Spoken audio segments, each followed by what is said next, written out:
Good evening, ladies and gentlemen. We are going to call the Common Council meeting to order. I will ask the clerk to call the roll. Alderperson Reinke. Here. I'm sorry. Rote. Here. Stefanski. Here. Tenorio. Excused, expected. Batali.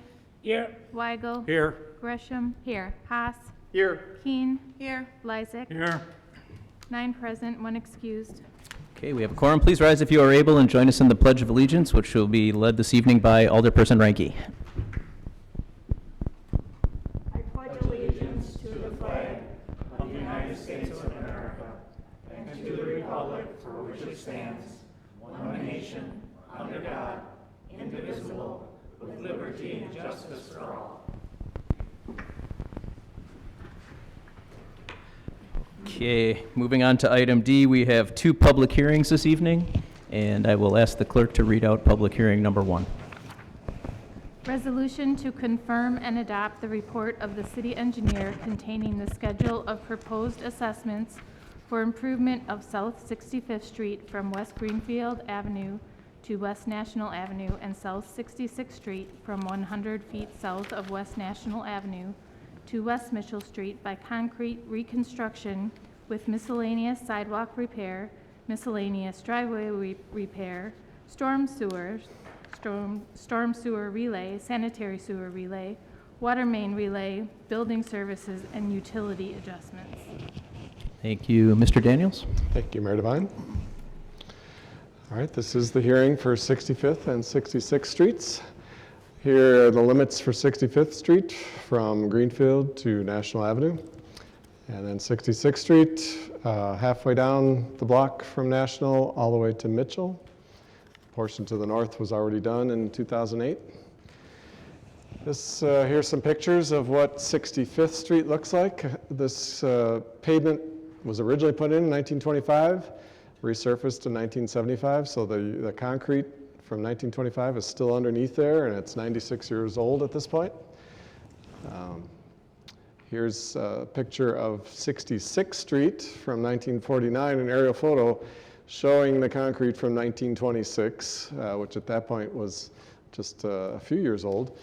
I think what's interesting to me here is that these streets were really built not just for cars, but like this picture here was taken in 1919, so there were still, the majority of vehicles were horse-drawn when these streets were built. I'm just emphasizing how old these streets are.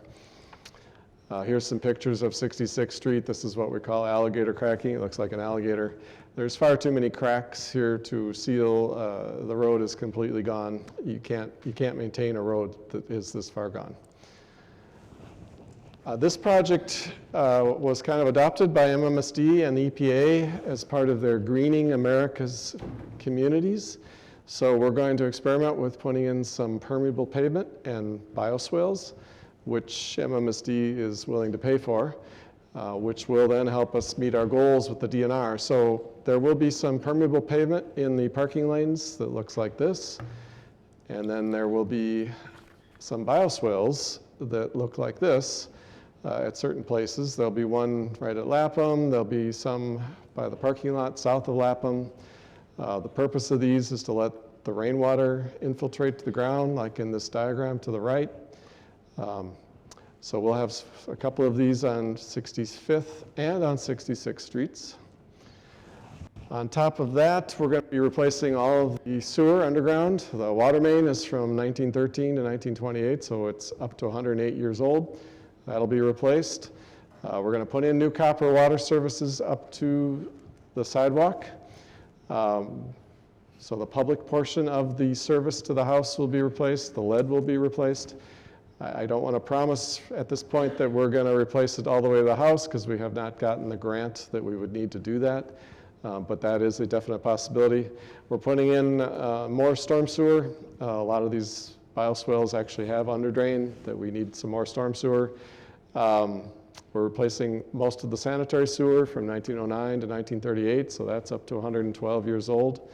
The decorative streetlight poles that were put in about 2010 are staying, so those will stay in place. We're not replacing those. These are what some of the sewers look like. They're badly cracked. They're in danger of collapsing. So all of the underground infrastructure that's old will be replaced. Here are the costs for the project. The pavements, $500,000. The green infrastructure, $246,000, but like I said, MMSD is willing to help pay for that. The sanitary sewer, $272,000, storm sewer, $148,000, water main, $433,000. Streetlights are staying. Here is how the project is being funded. There's a whole bunch of different funding sources. The water main is being paid for with the water utility, which is a citywide fee. The storm sewer is paid for the stormwater fund, which is a citywide fee. The sanitary sewer is a citywide fee. That's paid for out of the sanitary utility. Special assessments are about 9%. That's $159,000 of the $1.6 million. Like I said, we're getting some grants from MMSD and the EPA for this Greening America's Communities. And then the general fund of the property taxes pays for about 25%. So here's a sample special assessment for a typical 45-foot lot. The rate is $64.39 for everybody, anywhere in the country, anywhere in the city, I'm sorry. The cost is $2,897. If you have a driveway, that would be an additional cost. The bills for this would not be mailed out until March of 2023, not 2022, but 2023, because we'll build it in 2022 and then we will bill it in 2023. So if you choose the 10 or 5-year plan, your first actual installment would not be until December 2023, which is 2 years from now. So don't have to worry about any payments for 2 years. When you get the bill in March 2023, you'd have options. You could pay all lump sum, you could pay a 5-year plan, 10-year plan. We do charge 4% interest to recoup our costs because we are borrowing the money, and we have to pay interest to the municipal bondholders that we're borrowing the money from. The city is merely passing along those interest charges to anyone that chooses the plan. The city's not making a profit off that interest. So like I said, if you choose the 10-year plan for the $2,800, it comes to $406 for the whole year. That's $34 a month. And then the 10th year, it would be $301 for the whole year, or about $25 per month. So why do we special assess? We have been doing this for over 110 years, and in the past, residents actually even paid up to 100% of the cost, unlike this project where they're paying 9%. The assessment rate is $64.39 for any residential property anywhere in the city, no matter how wide the street is, or how high the traffic volumes are, or how high the actual bid prices are. Everyone is treated the same. Everyone's treated equally. And this has been around for 110 years in Wisconsin state law. And there have been hundreds of court cases as well that have upheld this as a fair and reasonable method for recouping the city's costs. So it has certainly stood the test of time. Special assessments are the only way that we can ensure that tax-exempt schools, churches, charities, hospitals, county parks, utilities, and railroads pay their fair share. No one is exempt from special assessments, even though there are 430 properties in the city, which are shown here, that don't pay any property taxes. And many of these tax-exempt properties are very large, as you can tell. They actually make up about 28% of the whole city that does not pay property tax. So, but they do pay special assessments. And furthermore, businesses, corporations, manufacturers do pay a higher rate. They pay $80 to $96 per foot. So large apartments like the future Mandel Group or the 6 Points apartments will be paying for their fair share at the higher rate, the commercial rate, $80 per foot. So everyone is paying. And if you look at this map, this is all the colored locations are properties that have paid assessments in the past about 15 years. So it's really every property, at least on the east end of town, has paid. And if you go back far enough, every property in West Dallas has paid a special assessment at some point. So everyone's paying their fair share. Just wanted to let you know, if you need a disabled parking spot, we could set one up on one of the side streets like Mitchell or National or Lapham. Just contact us, let us know. There will be times when you will not be able to get into your driveway when they're pouring concrete like in these pictures. We obviously can't let you drive into your driveway, so you will have to park on the side streets for a time. This is kind of the schedule. This project, like I said, has kind of been adopted by MMSD and the EPA, so it's been part of their Greening America's Communities program. So because of that, we've had way more meetings with the public than we've ever had on a meeting, on a project. We had a walking tour with stakeholders, that's a picture here. In September, we sent out a mass mailing to 1,300 residents in the neighborhood in October. We had a stakeholder feedback session on October 27th. That's a picture of this here. We had a neighborhood meeting at Horace Mann on October 28th, and tonight is the public hearing. So the plan going forward is that we'd start advertising on January 21st, bid opening on February 9th. Work could begin as soon as March 14th. If the snow has melted.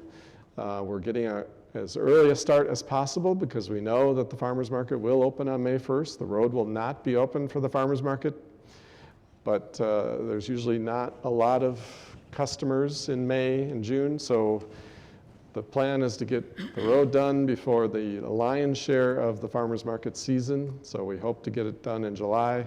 If not, the contractor would have assessed liquidated damages for not getting it done, so we're optimistic that it's just a lot of work that we couldn't possibly get it all done by May 1st, so there will be an overlap. Meanwhile, Mandel Group is working on the Sona lofts. They are on a similar schedule, but I think later phases of the project will go beyond the end when the road is reopened. So some of these future phases are going to be after the road is open next year.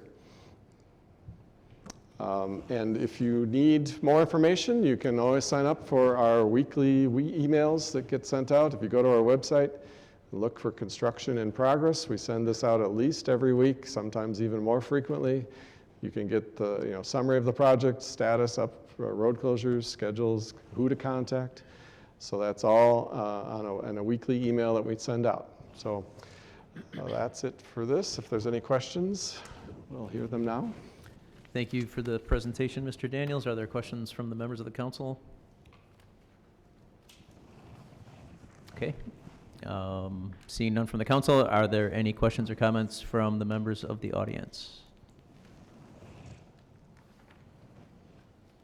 Okay. Seeing none, we will close public hearing number 1, and I will ask the clerk to read public hearing number 2. Special use permit for Magic Auto Repairs, a proposed automobile repair shop to be located at 1230 South 60th Street. Mr. Scher, when you're ready. Thank you, Mayor. The next hearing is for a proposed auto repair shop at 1230 South 60th Street. It will be named Magic Auto Repair, and Domingo Herrera is the proprietor. He will be purchasing the site from what was Blair Painting, and it's been used as a shop for historically a number of, actually a couple decades, going back well into the back into the 90s. So the building is about 2,400 square feet. It's on a 10,000 square foot lot. It's Zone C3 Community Commercial District, which does permit vehicle repair uses. The repair shop is just going to be doing some general auto repair, tire changes, rotations, oil changes, just the basic auto repair types of tasks on site. And they will have a small office area as well as the repair bays within the building. They will plan on serving 2 to 3 vehicles at any one given time during their business hours. And their business hours are generally Monday through Friday, 8 to 5 p.m., 8 a.m. to 5 p.m., and then Saturday by appointment, again, within those that 8 to 5 p.m. range. These are some exterior photos of the building. This is a view from 60th Street on the bottom here. There is a small retaining wall and then a little bit of a landscaped area on top of that retaining wall. And then a view from the corner of 60th and Madison on the top. You can see the building has been, I guess, somewhat freshly repainted. There is a, I guess, grass terrace and then some additional landscaping along Madison Street. The entire yard area, the outdoor yard area, is surrounded by a fence, which is about 8 feet tall. So the parts of the fence, actually the entire perimeter of the fence will be replaced in kind in the spring. And it will again surround the entire property. It will also feature a gated area. The Planning Commission wanted to have gates on the Madison Street entrance, so that will be installed. And then you can see the view below of the existing situation, and then the site plan on the right. The building does hug the street edge at the corner of 60th and Madison, and then the landscape areas as shown. The existing landscape areas will be maintained and just trimmed up and cleaned up in the spring. The vehicle layout will accommodate a total of 15 vehicles on the site. 3 of them will be for customers and/or employees, but then the additional spaces are for staging vehicles on site. Within the special use resolution that's before you this evening, no vehicle repair will be taking place within public right-of-way. And then we're also indicating in the resolution that the overhead doors will be closed during business operations to limit sound emissions to the neighborhood. So the Plan Commission has recommended approval. We have received no objections to date. Some of the conditions of approval from the Plan Commission meeting are listed here, A through E.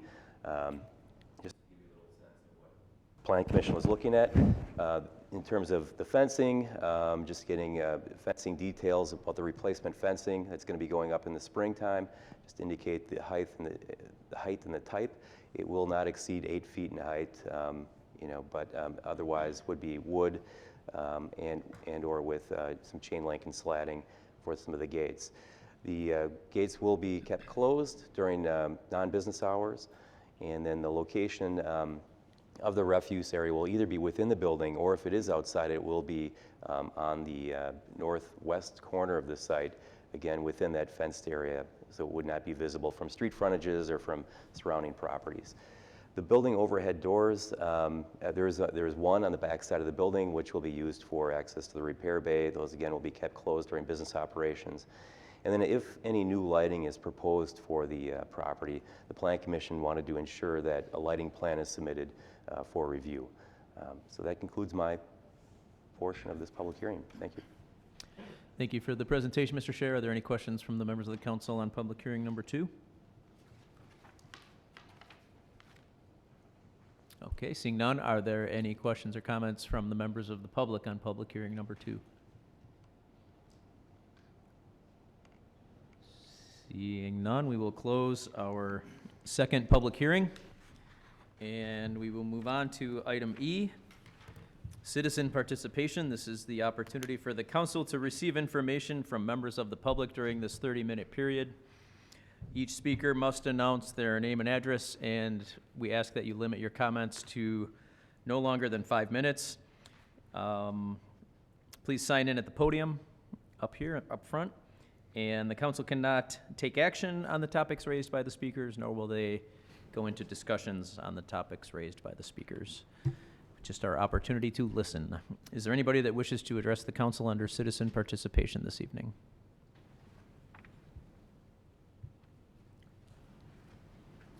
Microphone up here.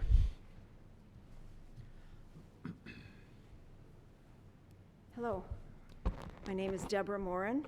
My address is 2345 South 75th Street, and I'm here to talk about elections. So I notice on the agenda tonight you're going to be appointing election inspectors, and I wanted to commend your deputy clerk for cleaning up the election inspector list from previous years. It just kept going over and over and growing to like 6 pages long if you would look at it, and it's been cleaned up, and it looks like it's very current and something that we can use. So I'm very happy about that. I also notice that you have a claim that's a notice of a claim to be filed regarding your central count procedures, and specifically putting an identifying number on someone's ballot is a process that's outlined in state statute for absentee ballots that are processed at a central count location. We did not have a central count location in West Dallas until right before the 2020 November election. It had to be passed by you. It was passed unanimously, but we don't have to have a central count. We can process our absentee ballots like we've done in the past at our polling places. So I think that might be something for us to consider, is to rescind the central count. I'd like to know what the benefits of the central count are. Do we save money? Does it cost more?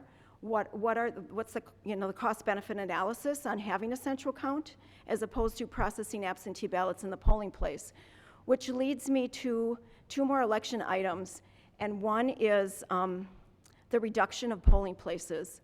The polling places have been reduced because of COVID, and I've been working on not getting election inspectors nominated for working this next 2-year term of office. And I'm a little concerned that there's some talk that we will not be going back to the way it was. We will not be going back to the number of polling places we had before COVID. It's very efficient to keep them at 5 polling places for the whole city and herd us through those 5 polling places. Now, I called both my aldermen back in November of 2020 because I voted here for that presidential election, and we were so lucky that we had nice weather.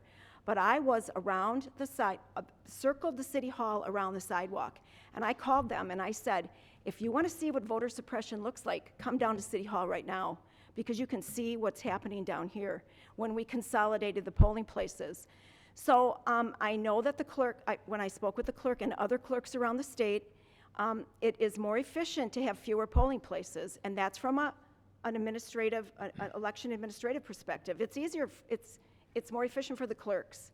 I get that. There's fewer poll workers you have to hire, fewer election equipment you have to rent. But what about the voters? What do the voters want? And I can tell you, the voters that I talk with, we want our polling places back. We want to vote in person on election day. We want to put our ballot into the machine.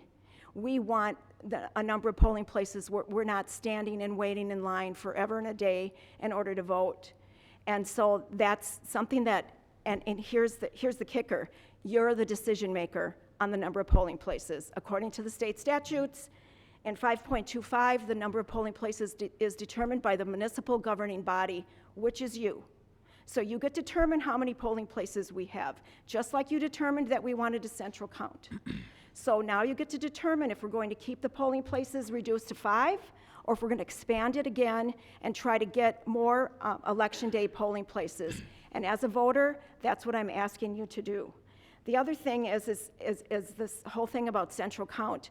If we're going to be expending money, I would prefer to have our money expended on the constitutional right to vote. And according to the state statutes in 6.84, the legislature finds that voting is a constitutional right, the vigorous exercise of which should be strongly encouraged. In contrast, voting by absentee ballot is a privilege exercised wholly outside the traditional safeguards of the polling place. And they go on to say that it needs to be, for that reason, you need to be very careful with absentee voting. So if we're going to spend money, let's spend it on the constitutional right to vote and not on the privilege of voting absentee. Thank you very much. Thank you for your comments. Does anybody else wish to address the council under citizen participation this evening?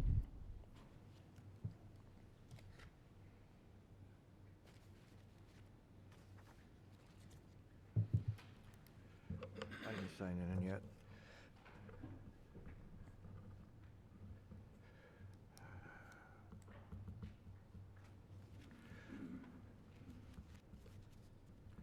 Okay, that was quick. Hello? Oh, y'all can hear me? Yep. Yes. Okay. I come tonight to... I'm sorry, Matt, I know who you are, but can you give us your name and address for our record, please? Oh, I apologize. That's okay. I'm a little nervous. No, that's okay. We're harmless. Yeah, I always get nervous, and I don't know. Matthew Peets, do I need to spell it? Nope. Okay. Just an address. 2457 South 63rd Street. Thank you. Okay, I'm bringing up an issue that's out of season, fireworks. Now that I got that out of the way, I don't know if I should use puns, but I lived in Wisconsin, of course, Wisconsin. I lived in West Allis, where we have, me and my wife, for about 4 years, and we have 2 dogs. They don't like the banging. And there's other dogs in our neighborhood. I also found out that there is a handicapped lady up the block from me that has a big bear of a dog that don't like fireworks.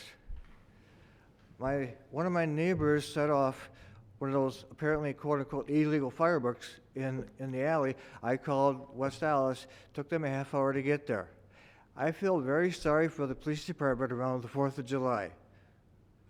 A month before it comes, they set off fireworks. I know we're next to Milwaukee. They do the same thing. And it just, I feel sorry for the dispatcher. They must be getting a bunch of calls about illegal fireworks. Now, I'm hoping to get this on the agenda for January, and Alderman Vitale has endorsed a statement that I brought yesterday, but this needs to be dealt with, because even now when I hear something bang, I don't know if it's a firework or a regular thing.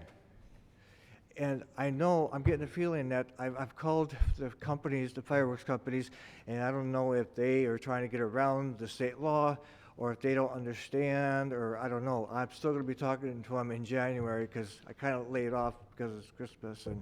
But the police department needs help.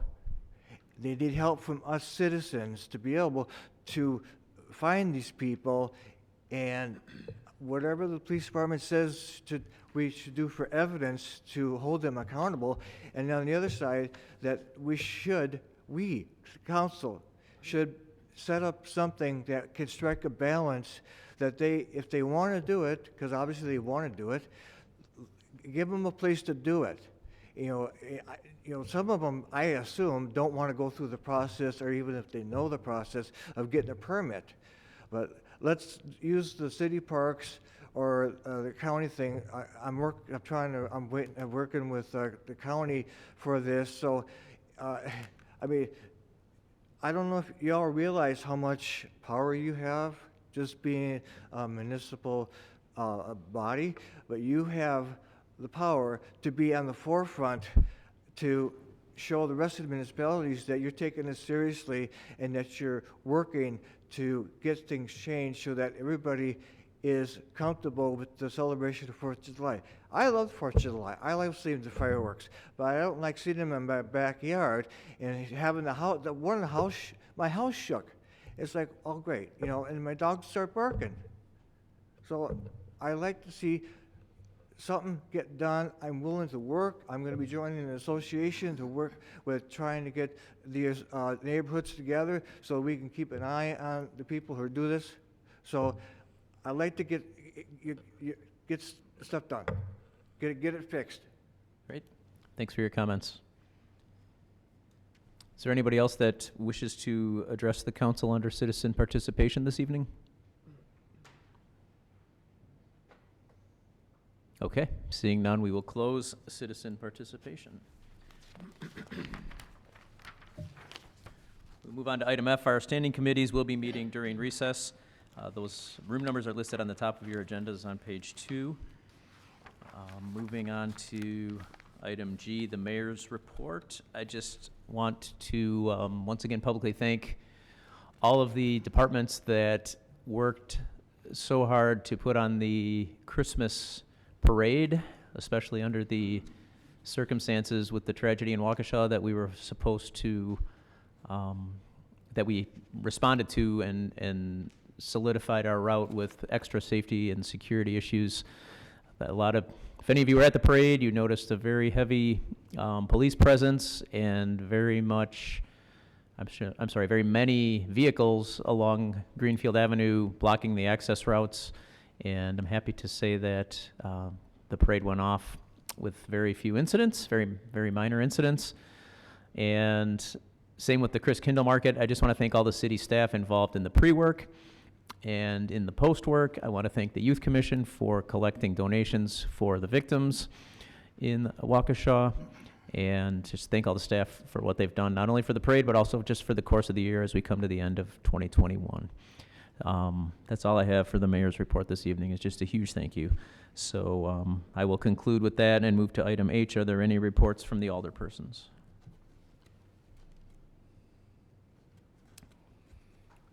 Mayor Devine, Alderman Lysick. I move for approval of the minutes of November 16th, 2021. Second. They have a motion and a second. Were there any changes to the minutes? If none, all in favor? Aye. Any opposed? The ayes have it, the minutes are approved. We will go to the License and Health Committee. They had an item. Is that Item going to be 4. after recess? Well, yeah, I can read it. Yeah, we did talk about it a couple of weeks ago, and but I understand the applicant has got all the things in place in regard to the applications, so the inspections are fulfilled, so I feel we should move forward of the approval, you know. I think there was some news today, Alderman Vitale, that you may want to talk about this during the committee Yeah, we meeting. could do it during recess, I mean. Okay, Yeah, let's do it during recess. okay, thank you. So then we will move on to the consent agenda. Excuse me, Mayor Devine, Alderman Lysick. if there's no objection from any members of the council, I would move that the consent agenda be approved as printed. Second. There is a second. Motion and a second. Any discussion? Hearing none, I'll ask the clerk to call the roll. Alderperson Ranke. Aye. Rote. Aye. Stefanski. Aye. Tenorio. Aye. Vitale. Aye. Weigel. Aye. Grisham. Aye. Haas. Aye. Keen. Aye. Lysick. Aye. 10 in favor, 0 opposed. Motion carries. Mayor Devine, Alderman Lysick. I move that we stand in recess until conclusion of the committee meetings. Second. There's a motion and a second. All in favor? Aye. Any opposed? We are in recess.